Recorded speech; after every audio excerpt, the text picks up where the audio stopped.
Sony Artisan of Imagery, Tony Gale, joining me for another series presented by Sony. So, a huge thank you to our sponsor for today's event, Sony, and of course to you, Mr. Gale, coming live with the business side of photography. So, we've talked about lighting, we've talked about composition, we've talked everything that there is to know about the creative side. Tony's going to be taking us into the business side over this three-part series. I'll let him go further into what we're going to be learning over these next couple of weeks, because not only do we have the business of photography, we're going to be expanding upon that with two more webinars that we have coming up with Tony later. So Tony, welcome back, man. How you been? Excellent. Thank you. How about yourself? Not doing too bad. So what do you got for us today? Well, we'll dip our toes into the business of photography and hopefully some people start making some money. It would be a nice, nice outcome of this. It And would. for those of you out here who want to make some money, you know the drill. If you got questions, get them in. Tony will do his best to get them answered for you. So Tony, take it away, man. All right. Thank you very much. All right. Hi, everybody. As Derek said, today we're going to be going over the business of photography. This is part 1 of 3, getting started. And as we go on, we are breaking this up into 3 sections, but the business of photography is a big topic. And even with 3 parts over 3 weeks, there's a lot more that just we won't cover because you can only do so much. Hopefully it's enough to get you going and enough that when you need to know more, you know what to look for. I am a Sony Artisan of Imagery. I'm also a Manfrotto Ambassador, X-Rite Colorati, APA National President, and I primarily shoot people in portraits for editorial, corporate, and advertising clients. As we get started, right now, even though things are complicated in the world and for photography sometimes, now is an exciting and amazing time to be a photographer. The technology we have available to us is incredible. What we can do with the tools we have is amazing. When I started out in the 90s, I was shooting film. My first camera was all manual focus, no autofocus points. And now we have 693 autofocus points in some cameras. We've got eye autofocus. We have super fast autofocus. The Alpha 1 can do 30 frames a second. What we can do with the technology is incredible. And I will talk about gear a little bit later on, but we are in a fortunate time. There are things about photography that are more challenging, sure. But what we can do with the tools we have, the photos that we can make is amazing. And I really feel fortunate to be around with this kind of technology available to us. All right. So the business of photography, essentially, how can I take my photography and make some money? Like everything I do and everything any photographer does when they're speaking, some of this is my opinion. Some of it is what some people will agree with, other people won't. If you disagree, fine. Nothing wrong with that. We can disagree. This is based on my experience and what I know, and hopefully it's helpful. All right. So perhaps one of the most important things, the formative thing when you're trying to figure out how to shoot professionally, how to go into the business of photography is what kind of photography do you want to do? When I started out, I thought I wanted to shoot nature. I liked wandering around in the woods, taking pictures of ferns and trees and waterfalls. And that's what I thought I wanted to do. And now I photograph people. So think about what you want to do. Think about what you like to photograph, but also be open to changing that. There are things that you might like to photograph that are going to be difficult to do professionally. If you're a street photographer, for example, that's a difficult thing to monetize. It's not impossible, but it's difficult. So do think about that. One of the things people often say is shoot the work you love and the money will come. I think that's true to a point, but not always. If what you love to shoot is something that nobody wants to buy, or because of its very nature is something that isn't something that someone could use commercially, you're going to be more limited. I mean, fine art's always a possibility, but just bear that in mind. But the most important thing is, what do you like to photograph? Do you like photographing travel, portraits, sports, landscapes, any number of things? There's a way, even for the hardest things, there's a way to make some of it into the business of photography. Some things will be easier than others. To start with, it kind of boils down to 2 different categories. There's business to consumer and business to business. You, as a photographer, If you are being paid to be a photographer, you are a business. So you're the business, and who are you working with? Consumers, which would be people getting married, birthday parties, family portraits, senior portraits, fine art, where someone's buying a print. All of that would be consumers. Business to business would be you as a business are working with something else that is a business. Stock photography, for example, and we'll talk about all of this a little bit. Commercial photography, editorial photography, photojournalism. If the people or that you're working with are part of a business, it's business to business. If it's a person who is the end user, that's business to consumer. There's no reason you can't do both, but you may want to differentiate them on your website. You might want two different websites. You do have to think of them separately because they function differently. The first and most obvious probably is weddings. When I tell people I'm a photographer who've just met me, about 95% of the time, they say, oh, do you photograph weddings? I do not photograph weddings. I photographed a few. And when I was starting out, I was a second shooter and an assistant for a lot of wedding photographers. So I've been at a lot of weddings and worked at a lot, but only a handful that I was the photographer. And if you love it, fantastic. It's not what I do, but I know plenty of people that love it and do very well with it. There's also sort of in that category, there's family portraits, senior portraits. If that's what you want to do, think about what are you offering your clients. And again, we only have a limited time today, so I'm going to be going over a lot. We can't really go into deep dive on everything. But if you're photographing for consumers, weddings, family portraits, events, what are you offering the clients? Are you showing up, taking pictures, giving them a card and leaving? There are people that do that. I would not recommend that. Are you uploading high res and doing nothing else? Are you retouching and uploading high res? Are you selling prints and albums? There's reasons to do all of these things, but it depends on what your goals are. If your goals are to be really, really successful, probably you do not want to be the person that shows up, takes pictures, hands them a card, and leaves. The people who are interested in that kind of photography are probably going to pay less. And for all photography, I have found in general, often whoever has the smaller budget is the hardest to work for. People with higher budgets know what they want, not always, but often it's more clear, it's simpler, everything about it is better. The person with a smaller budget or the organization with a smaller budget tends to want everything that you agree to and then 20 more things. Not always, but bear that in mind. So are you then going to take pictures and just upload the high res and walk away? You're not retouching, you're not editing. Or are you going to retouch some selects and upload? Or if you really want to be typically the high end, you're selling prints and albums. With that, maybe you're selling downloads or images digitally that they can use as well, but you're upselling to prints. You're saying, here's this beautiful 30 by 40 you can put over the fireplace. It's $200, $500, $1,000, $2,000. There's a wide range. Here's an album, it's $2,000. The market for that may be smaller, but do you want to work more and make less, or work less and make more? There really isn't a right answer with that. Some people would like to photograph a wedding every weekend, and consequently they can shoot for less. And they charge less because they need to photograph 52 weeks a year. There isn't a right or wrong answer, but I would, again, suggest that you not be the person that just shows up, takes pictures, and walks away, because you want to have some control over the photos that you are delivering. And none of us shoot 100% good pictures. At something like a wedding, maybe you shoot 2,000 pictures and 500 are worth giving to the client. If you give them everything, they see all the bad ones. And even though there are 500 good ones, if people see the mistakes too, sometimes they fixate on that. With any kind of professional photography, as much as possible, don't show anyone the pictures that aren't good. Only show them the best work. Then there's fine art.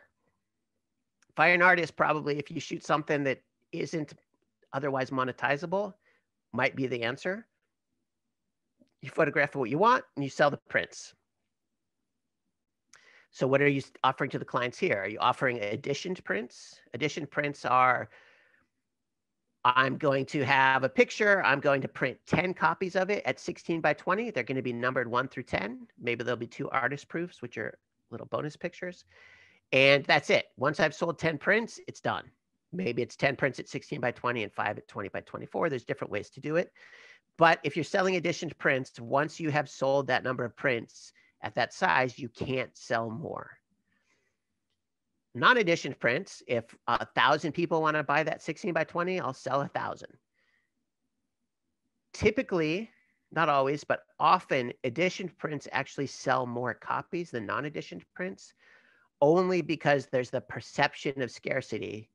And the reality is, for many photographers who are selling prints, you're not going to even sell 10 of any particular print. You might sell 1 or 2 or 5. It just depends on what you want to do. And there are people that do editions of 250 or 500. I knew somebody in Seattle who went to a lot of art fairs and would sell prints there. You know, he charged a medium amount, not as much as you would if you went into a gallery in Chelsea, but more than if you went to IKEA. And he did very well. It's a, you know, a calculus between, again, more prints for less money or fewer prints for more money, and which you're going to be able to do. Maybe you would like to sell 5 prints at $5,000 a piece, but the market isn't there. But if you sold 250 at $100 a piece, you could. It just depends. But it's something to think about. All right. Then we have stock photography. Stock photography is licensing existing work. Photos you've already created, typically, that are either licensed directly by you or through a stock agency. With that, you want to think about, is it only existing work, like only photos that you would have taken anyway and you like, or do you want to create new work specifically for stock? If stock photography is what you want to do, you're probably going to have to create new work specifically for stock, because mostly what you photograph just for fun and just for your personal satisfaction probably isn't going to sell enough to make a lot of money, but it could sell enough to make some money. I have some work in stock. I do not shoot specifically for stock. It's just a way that pictures I like that I've taken already, it could potentially make money. If you're looking at stock photography, you want to think about 3 things. There's rights managed, which is the end user. Say Derek from B&H wants a picture for a hat line he's going to create. He wants to buy a photo for that. He wants to license a photo for that. He can either pay rights managed, where he's paying based on how that photo is used and how many hats he's making, or there's other options. There's royalty free and micro stock. The advantage of rights managed for you as the photographer is typically you will make more money because you charge more based on the usage. And when we go over pricing and estimating, we'll talk a lot about usage. So that is an advantage. There's also the advantage for the end user in that there's a way to track who has used that picture and where. So this year in the Super Bowl, there was a video or 2 commercials that used the same video clip because they bought them from the same stock video site. So 2 commercials had the same video clip in something where they spend an absolute fortune because neither of them paid for exclusivity. With rights managed, you can pay for exclusivity. So that hat that Derek's going to make with my photo, he can pay to make sure either no one else uses that picture or no other person or organization that's going to make hats use that picture. That's one of the advantages of rights managed for the end user. Aside from the advantage to you is that you can charge more.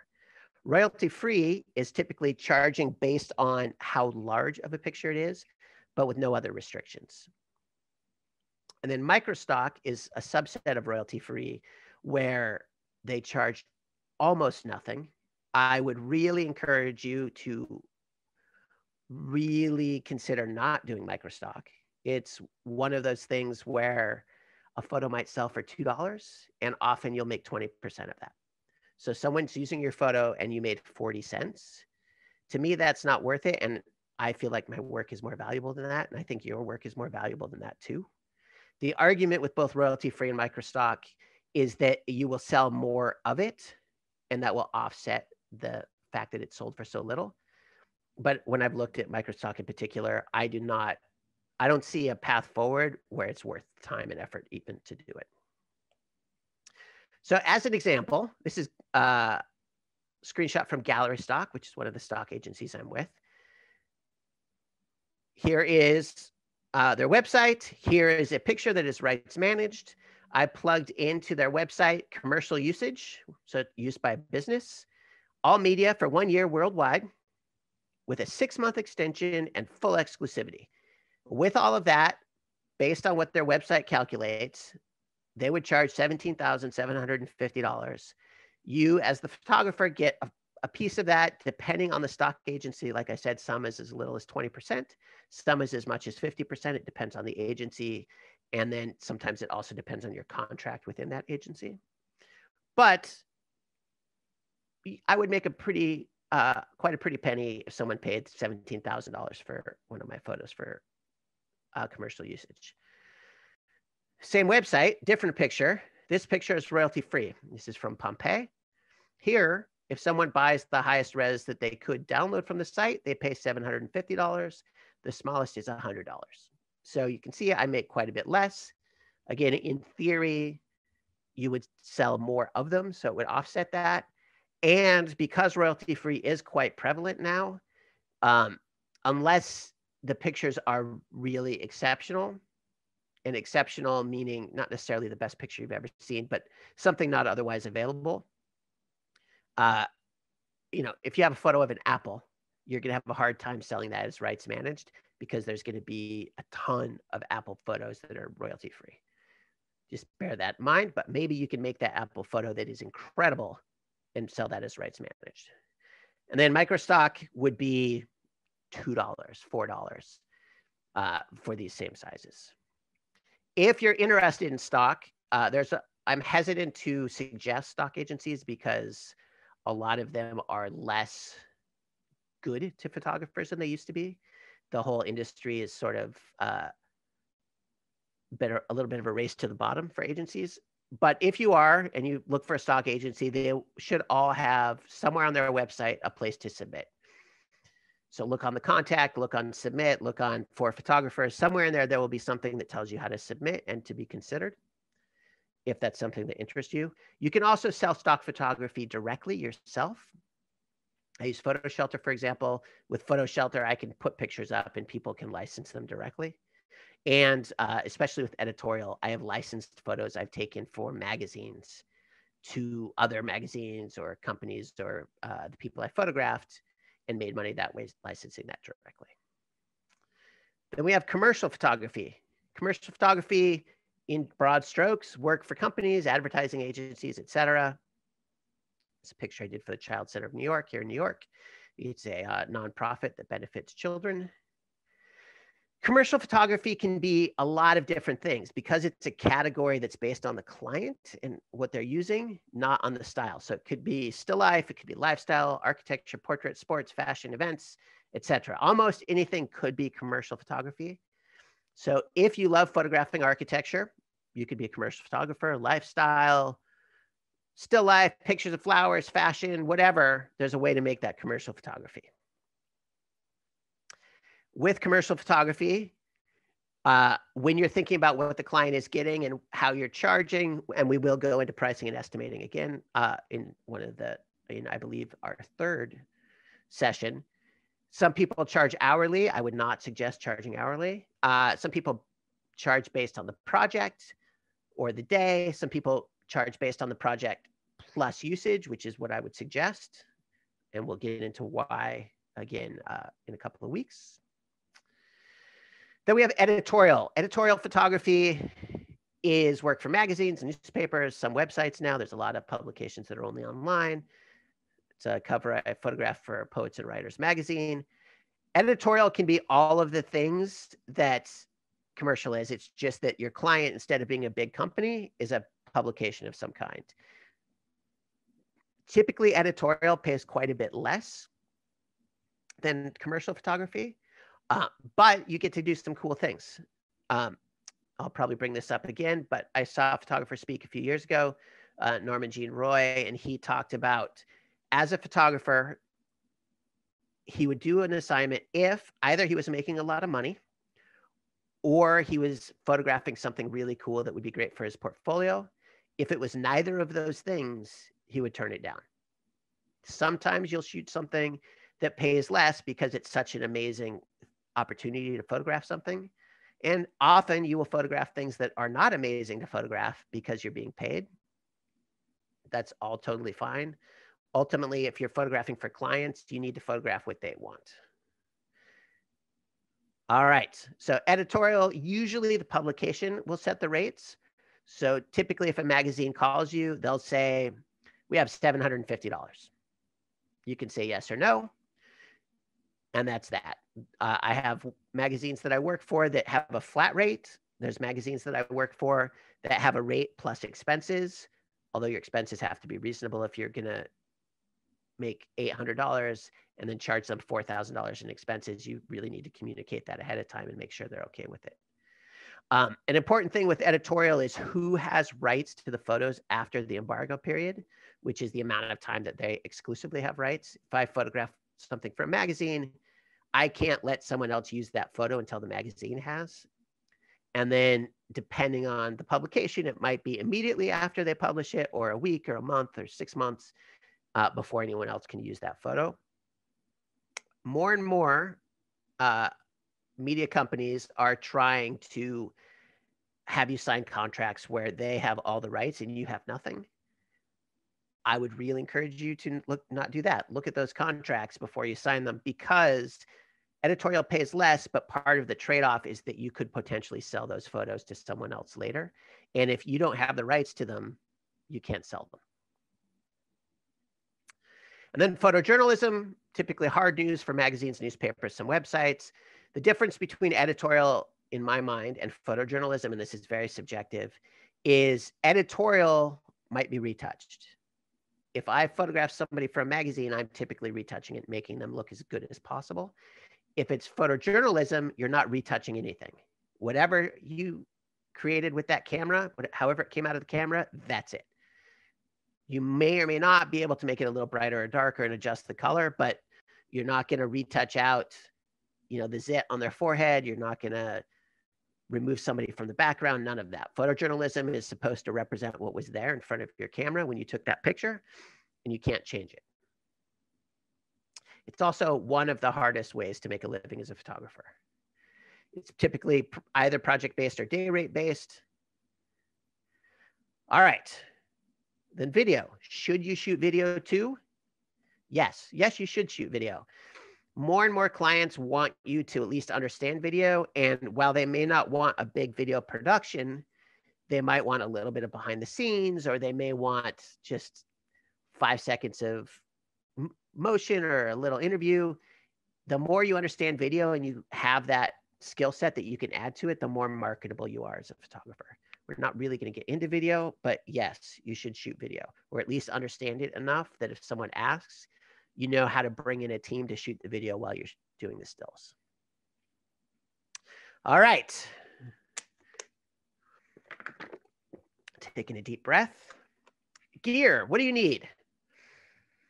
When I started assisting, a photographer I was working for told me to buy the best equipment you can afford.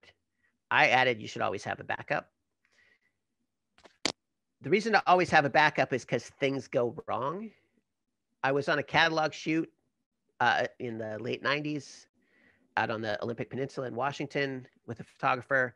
He had two Pentax 6.7s, not 6.7s, Pentax 6.45s for this catalog shoot. We were there for a week.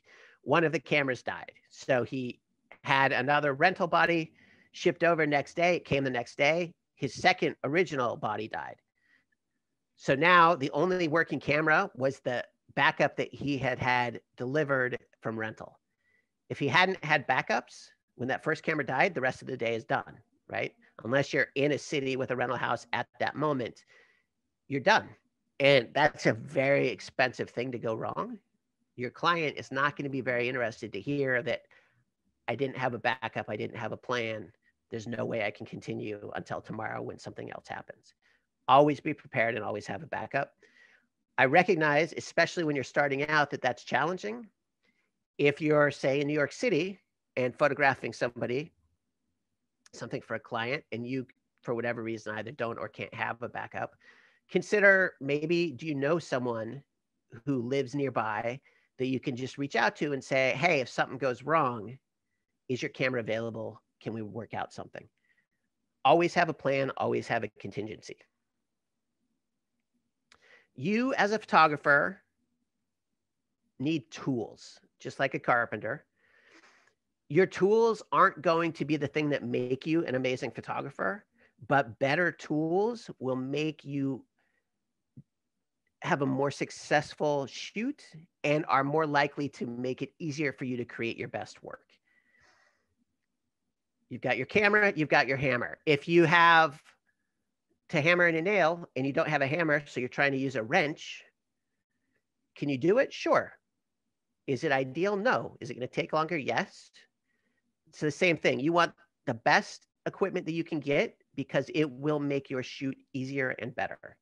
It won't make you magically an amazing photographer, but it will make it easier to be better. And you also want to think about having the right tool. Do you want a ball peen hammer? Do you want a claw hammer? Do you want a wood handle? Do you want a fiberglass handle? There's pros and cons to everything. There are different tools for different things.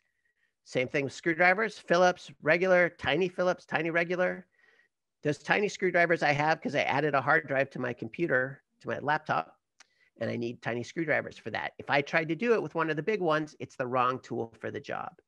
Whatever you choose to photograph, you want to make sure you have the right tool. And the right tool is going to vary for different people. This, for example, is what I will bring on a general average shoot. 2 cameras, 2 main cameras, plus a little backup, a bunch of lenses, a lot of cards, gray card, lots of stuff. So if anything goes wrong, I'm prepared. If a lens falls, or if I drop it, or if my assistant drops it, I have another lens. If a camera stops working for whatever reason, I have another camera. So there's always something that will allow me to continue and deliver what the client needs. And you want to make sure it's reliable. But the different tools may be different things. So these prices are based on this morning on B&H, depending on if you're watching this live, or 10 years in the future, the prices will be different. Is the Alpha 1 for $6,500 the right camera for you? It might be. Is the Alpha 7 III the right camera for you? Currently it's $1,700, which is a deal. It could be. Is the Alpha 6600, which is APS-C, at $1,400 the right camera for you? It might be. The right camera for you is not something that is the same right camera for someone else. I have an Alpha 1 on pre-order. I have an R4. I have an R3. I have a 6400. I have an S3, RX0. It's just different tools for different projects and to solve different problems. What you need to solve your problem is going to be different, and you're going to need to figure it out. It's not necessarily the most expensive camera. It's not necessarily the cheapest camera. It's probably not the cheapest camera. I didn't put the cheapest cameras on here, but it might be. And then same thing, your lenses, very, very important. One of the important things about a more, let's call it professional lens, the build quality is better. The weather sealing will be better. And we're going to talk about picking a camera and lens, like I said, in April. So if you really want to know, we'll go into here's why you might want this, here's why you might want that. But think about those lenses. If you buy the cheapest lens that you can get, will it work? Yes. Will it give you the best results? It might not. There are lenses that are relatively inexpensive and amazing. But there's also things like the G Master series that are designed to be future-proof. So when you buy a new camera in 3 years, that lens you buy is still great on that camera. A lot of older lenses from all manufacturers were designed for 35mm film. And if you put them on a new camera, they're just not sharp enough to really resolve all the resolution. These are sort of the lenses that, depending on what you photograph, you might want to think about. 12-24 if you're photographing travel landscape stuff. When I'm photographing landscapes, I love my 12-24. 16-35, 24-70, and 70-200 is sort of the They call it the Holy Trinity. It's a lot of professionals feel like they can do 99% of things with those three lenses. But you have choices. With Sony, G Master is the top of the line.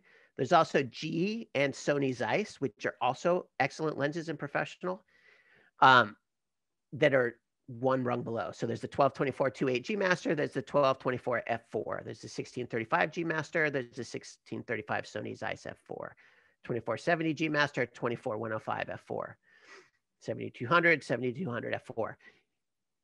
The more expensive one might be the right answer. It might not. Sometimes you want the f4 instead of the 2.8 because it's smaller, or you need the light, so the 2.8 is better. What works for you is what works for you.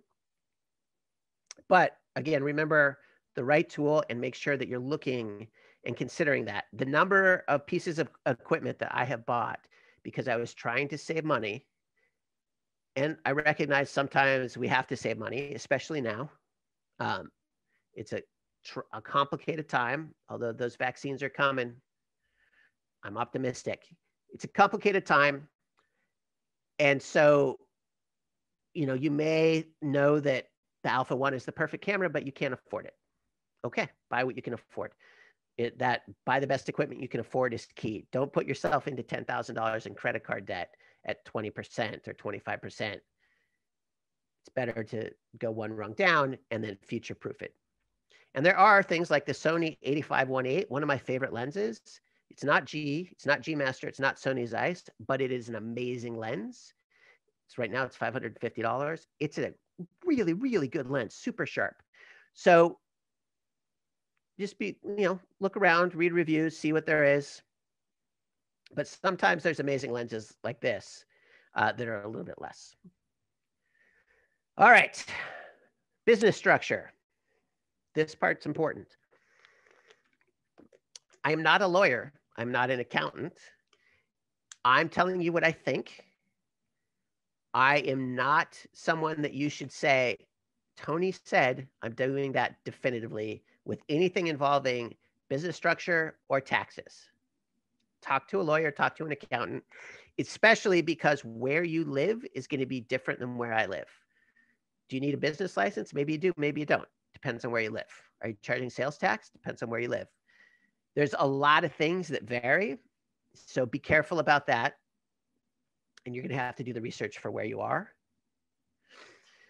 In general, as a photographer who's a professional, you could be a staff / an employee. You could be a sole proprietor. You can be an LLC in general.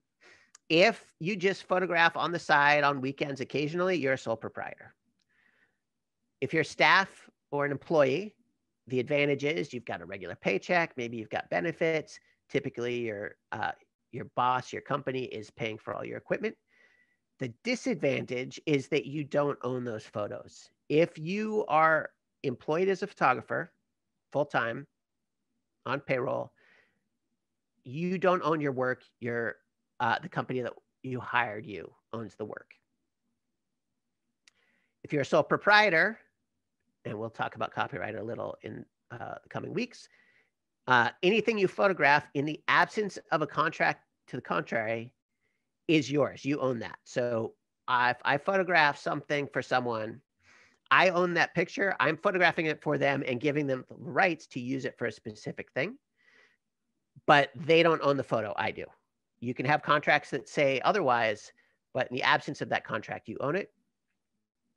An LLC is a limited liability corporation. The advantage of an LLC is that your business assets and your personal assets are separated.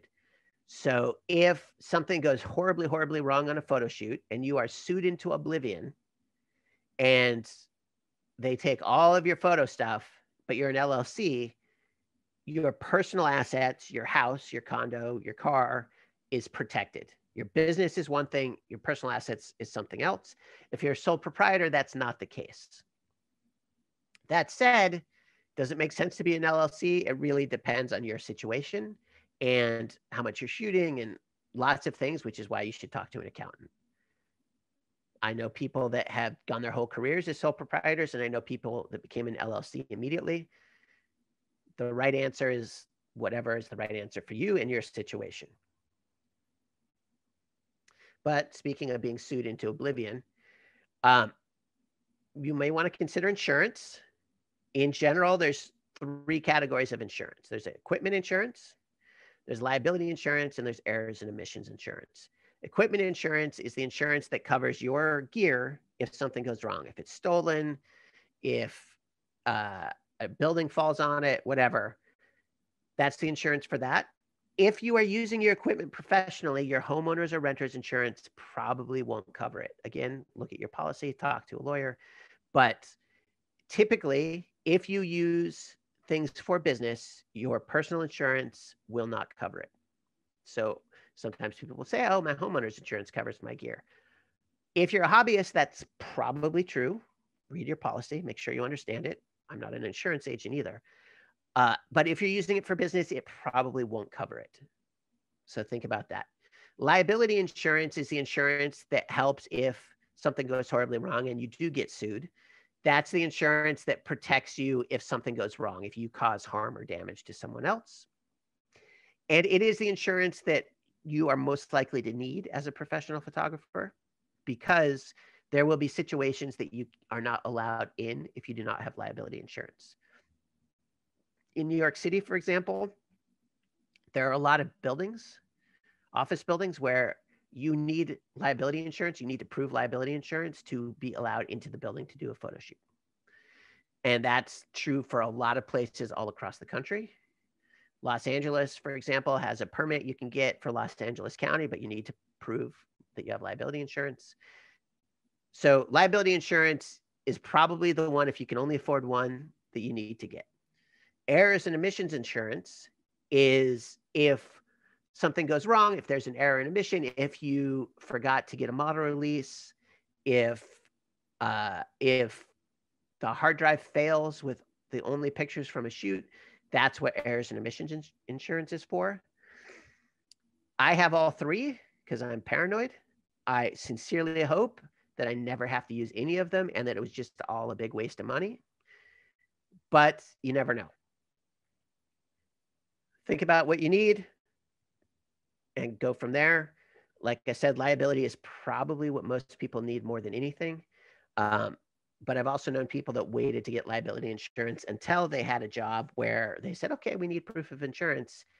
And they're like, oh, I don't have that. I better get insurance. I'm not advising that, but people do that. All right. So now this whole talk is supposed to be about getting started, right? So we're going to talk about getting started. We're going to talk about establishing a brand and consistency, and when are you ready to start? So establishing a brand, what are you known for as a photographer? Here are a bunch of pictures I've taken. There's still lifes, there's architecture, there's landscapes, there's portraits, there's sports, a whole bunch of stuff. If you look at this and you say, what does Tony Gale photograph? You look at this and you don't know. It's like pictures, I guess. That's fine. And you may want to photograph all these things, but if the client, if the person hiring you looks at your website and doesn't know what you do, they're less likely to hire you. So if I take out everything that's not a portrait, it's a lot more clear. Oh, he photographs pictures of people. He photographs portraits. That makes it simple. It makes it easy for a client to hire you. You want to make it so that they know what they're getting because they're spending money. They need to know that that money is not going to be wasted. They need to know that if they're spending $500 or $1,000 or $50,000, that they're going to get what they need. And it's your job to give them that. However, as much as everyone says specialize, and you'll find if you look at photo business books and blogs and things, almost everybody says specialize. That's true, kind of, except when it's not. So where do you live and how large is your market? I looked up the 10 largest metro areas in the US and the 10 smallest metro areas in the US. This was from a list, I think it had about 360 metro areas. I don't know how they define it. New York City, 19 million people. Carson City, Nevada, 55,000 people. If you are a photographer in Carson City and you want to specialize, you're going to have a much harder time because 55,000 people in the metro area is not that big of a pool to draw from. Whereas in New York, you can be very specific. You can be the person who shoots the best ice cream photos in the world. In New York, you can probably make a living doing that. In Carson City, you could be the best ice cream photographer in the world. It's probably not going to work for you. So think about your metro area. Think about how big the potential market is locally. It is a global world, and so you may be able to pull from a larger area. And so that may work. So for example, we have here Danville, Illinois, 75,000 people in the metro area. But Danville is between Chicago and Indianapolis, and then Cincinnati is not too far. So if you're in Danville as a photographer, you could either photograph a bunch of different things and have us really be your local area, or you could consider specializing and market yourself in Chicago and Indianapolis, which are bigger markets. Do you want to be a small fish in a big pond, a big fish in a small pond, the big fish in the big pond? That's why I moved to New York. I moved to New York because I wanted to have the chance to be the best photographer I could be. I'm not there yet, but I'm working on it. And I didn't feel like that could happen in a smaller market, but it could for you. If you're in Danville, you might be someone who's photographing weddings and senior portraits and family portraits and editorial and corporate and doing it all. And that's fine. If that's what works for you, that's fine. But if you're in Chicago, that probably won't work for you. So think about that market and really think about that when you read things and people tell you specialize no matter what, maybe, maybe not. It's also Danville. It was 2.5 hours. I checked driving directions to Chicago. So if you're going to market in Chicago, you have to be willing to drive that 2.5 hours. All right. When are you ready to start? When is the best time to plant a tree? 20 years ago. The second best time is today. I did not come up with that. I don't know where it's from, but it's a good quote. The best time to start is now. When someone says, what do you do? If it's someone at least who could hire a photographer, say, I'm a photographer. Don't say, I want to be a photographer. I'm trying to be a photographer. I hope to be a photographer.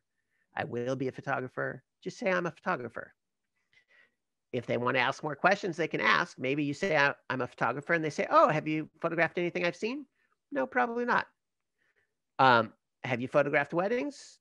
No, but are you getting married? I'd like to photograph weddings. I mean, you can say you're a photographer, and that can be true. You don't want to lie to potential clients. That's important. Don't deceive people to get work. But you need to put out there that you are a photographer to make that happen. That said, if you have a day job, I would suggest that you keep that day job and do professional photography on the side until you get to a point where that day job is stopping you from doing the professional photography that comes to you. If you have clients ringing your phone off the hook and you can't do it because you've got to go work 9 to 5, that's a good time to quit that day job. But if you're photographing once a month, keep that day job and see what you can do about getting that day off to do the assignment. Photography is a difficult business to do full time, and you don't need to do it full time. There's nothing wrong with being someone who photographs on weekends or evenings or one day a week. You're not a professional because you don't photograph full time. A full-time professional and professional, it's just the number of days, the amount of time they put into it. It's not that either of them are less professional. So if you have a day job, I would suggest keeping that day job until it becomes untenable. You can do what you want, obviously. There's also photo assisting. Photo assisting is where you work for another photographer on a photo shoot. So if you want to photograph weddings, you might work for a wedding photographer and you go to the weddings and you carry their stuff and you might shoot a little bit for them and second shoot a little. On a commercial shoot, you might carry bags, you might set up lights, you might do any number of things. Assisting can be a good way to get started and get into the business and really get exposed to a lot. I learned so much assisting, I can't even express it. But I also, before I started assisting, thought I didn't want to assist. I just wanted to shoot.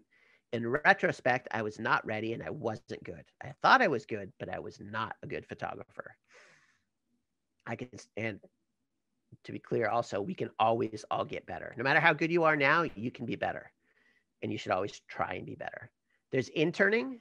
Interning is often working for free for someone, I would be careful with that.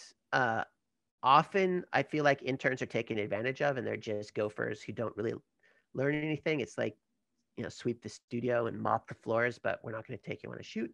That's not always the case. But if someone offers you an internship that's unpaid, if it's paid, it's a different story. Really consider what you're going to get out of it to make sure it makes sense, because you're giving somebody your time for free. If you're not getting anything out of that, then what's the point? And then always more education. You can always learn more, and you should always try and learn more. Every one of us can be better, and I want to be better. I always want to be better.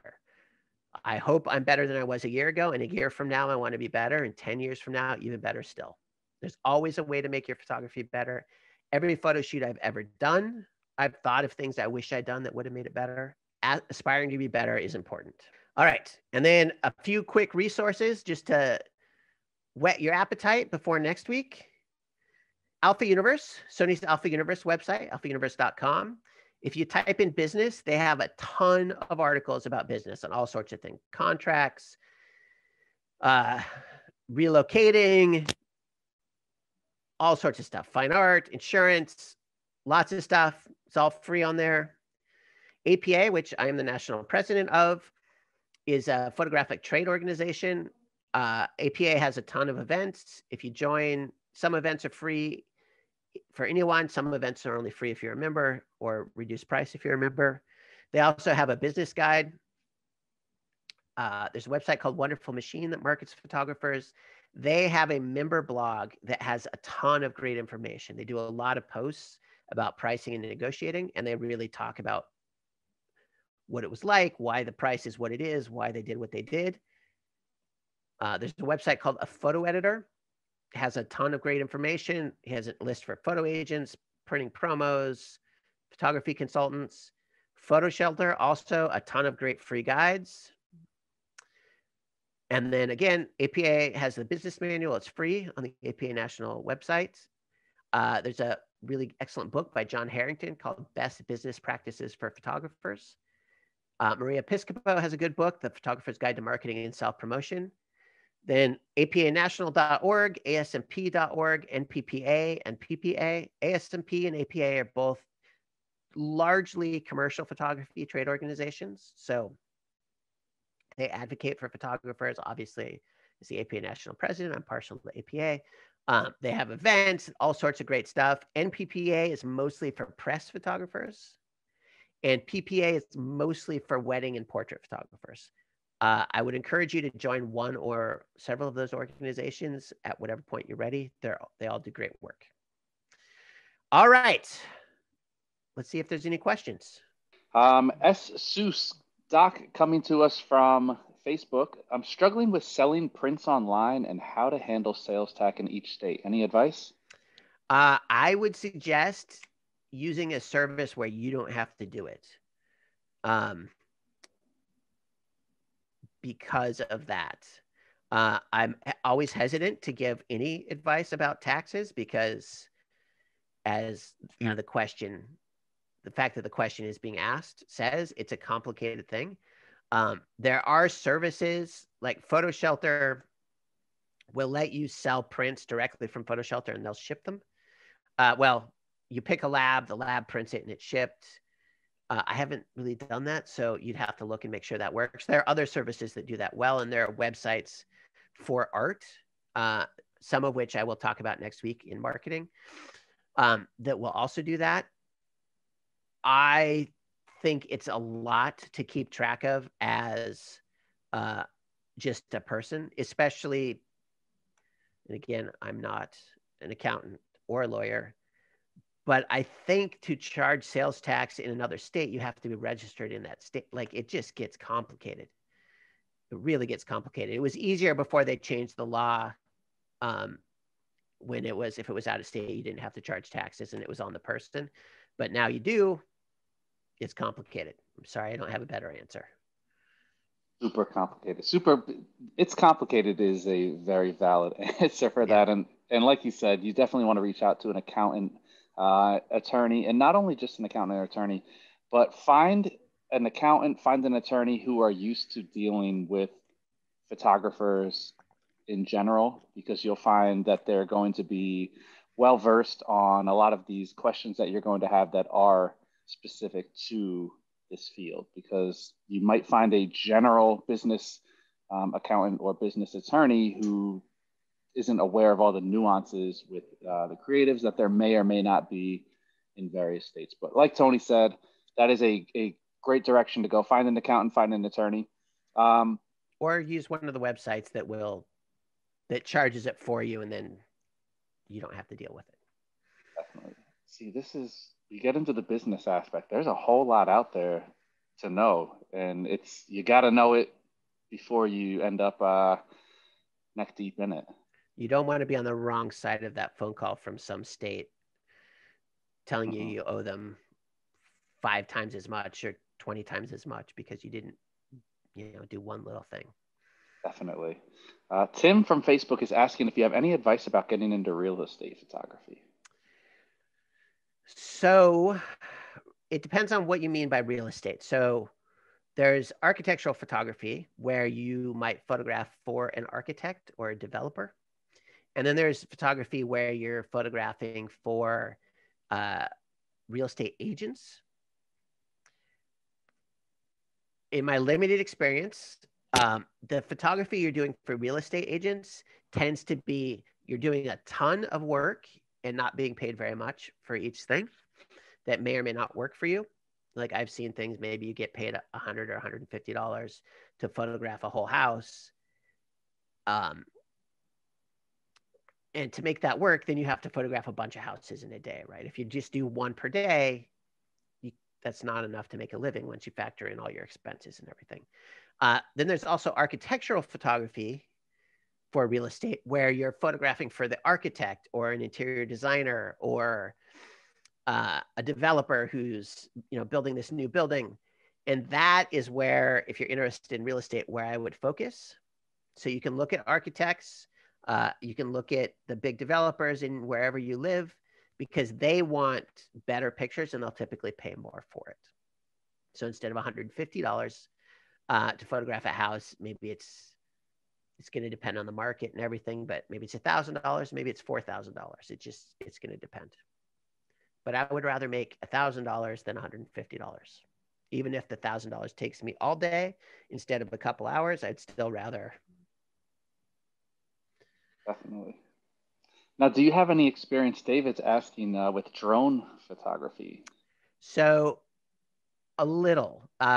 If you're going to photograph commercially with a drone, you need to get your Part 107, which is an FAA unmanned aerial vehicle license. It's not super hard. You have to take a test and study for the test for sure, but it's not super difficult. I have that license. If you don't have that license and you photograph commercially, you could be paying huge amounts of fines, and your clients could. So be very careful. Just get the license. It's not that big of a deal. That said, also, there's a lot of restrictions on where you can fly. So in New York City, for example, you basically can't fly anywhere, commercially or non-commercially. There's a couple of parks that you can fly in, like little pieces of them. So drone photography gets complicated. There's apps like AirMap that will show you where you can fly, but it's not perfect. Like it thinks I can fly in New York and it's wrong. All that said, so I have some experience. It's a nice value-added thing. To the person who asked the question about real estate photography, that's absolutely a value add for architecture and real estate. Lots and lots of that now. They want drone photos.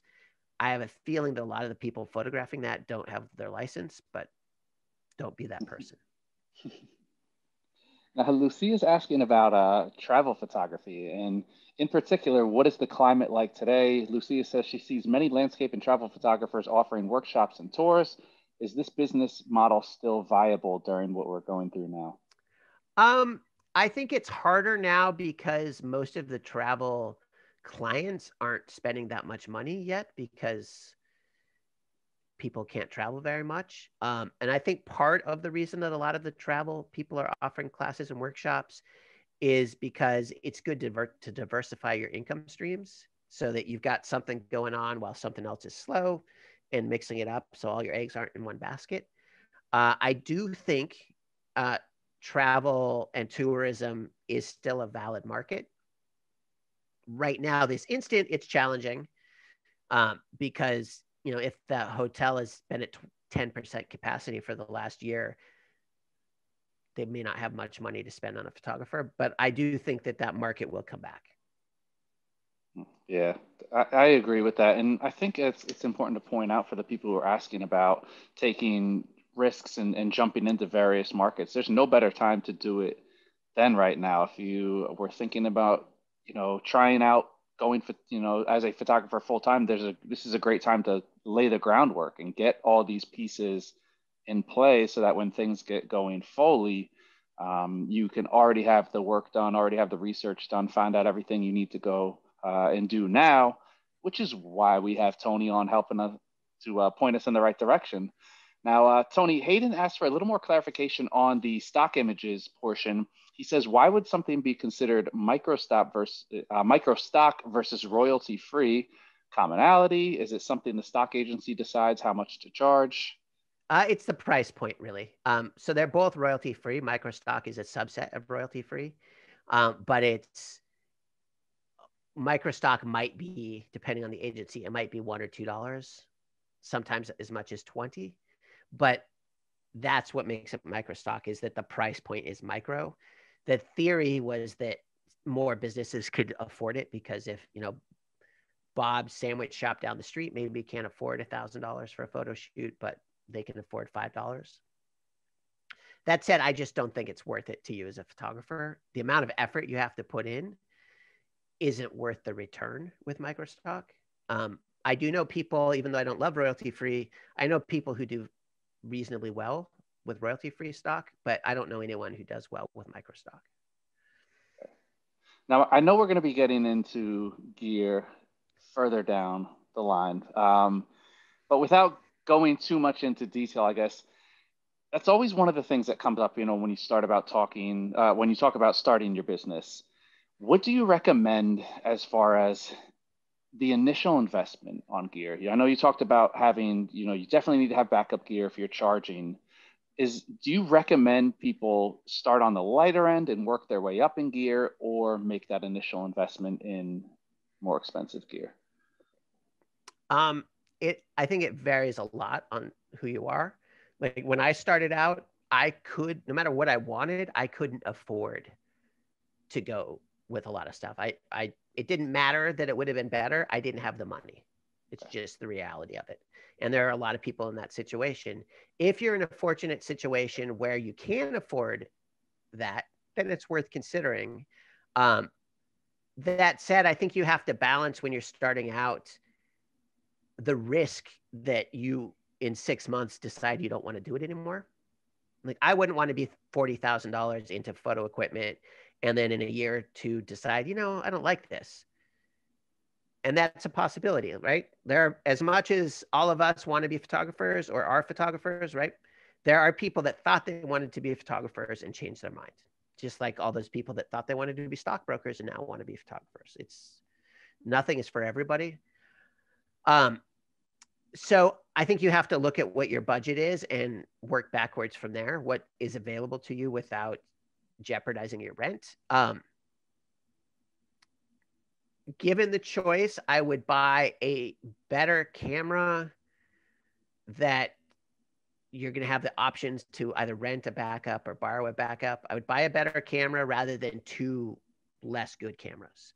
And really, given the option, if you can either buy a really good lens or a really good camera, I would buy the really good lens because that lens will last you years and years. And the camera you are going to replace in a few years anyway. Definitely. And one good place you can save a ton of money is right here on the event space where it's free education. So a bargain at twice the price. There you go. You can't beat that. So, Tony, huge thank you again. Oh, actually, you know what? We just had a last question slip in here, and this looks like a good one from Jocelyn. Any suggestions on getting grants, where to find them, how to successfully get them? Are there any grants that can help out with business costs, such as gear? So that is a good question. There is some of that. And now that you've asked it, I will make sure that I do some research and include some of that in next week, which is marketing, which I probably wouldn't have until you asked that question. There is stuff available, and I know people who've gotten grants, but I don't know enough about it to be super specific. I just occasionally see grants. There was just one in New York that somebody was doing like $500,000 grants for people who were creating. So that stuff exists, and I will come up with some resources for next week because I don't know enough about it offhand to be able to answer that question well. Perfect. Well, we will pick up on that next week, along with the rest of what Tony's going to talk about in week 2 of this series, getting started in your photography business. Huge thank you to our sponsor for today's event, all the information, and to all of our viewers who submitted questions and watched along here with us. This has been another rendition of the B&H Virtual Event Space. We'll catch you all next time.